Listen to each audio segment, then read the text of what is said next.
আমি হলাম স্ট্রবেরিতা, একজন ফেমাস অ্যাক্ট্রেস। সবাই আমাকে খুব পছন্দ করে। আর পিছনে দাঁড়িয়েছে আমার ফ্রেন্ড তরমুজি। চলো স্ট্রবেরিতা, তোমার ইন্টারভিউ এর টাইম হয়ে গিয়েছে। আগে একটু মেকআপ রুমে যাও, তোমার মেকআপ ঠিক করতে হবে। আচ্ছা। এখন আমার শাইন করার সময়।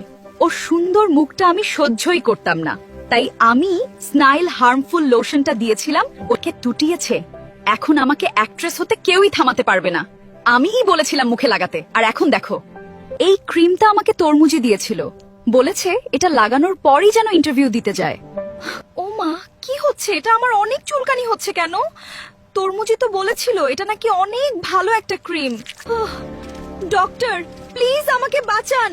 এটা সব ওই তরমুজি মেয়েটার কাজ। সেই তো আমাকে লোশনটা দিয়েছিল। কেউ জানেও না এই জায়গায় আসতে আমি কি করেছি।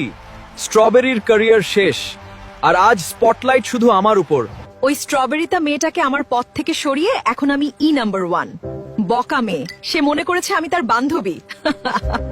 আমি এখন সুস্থ হয়ে গিয়েছি, এখন ওই তরমুজিকে আমি ছাড়বো না।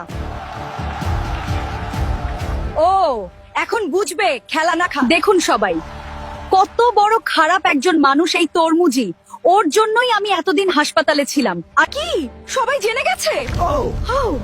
না, এটা ইম্পসিবল নিকোলা। আমার ক্যারিয়ার, আমার রেপুটেশন সব শেষ হয়ে যাবে। কে ট্রুথ লিক করলো?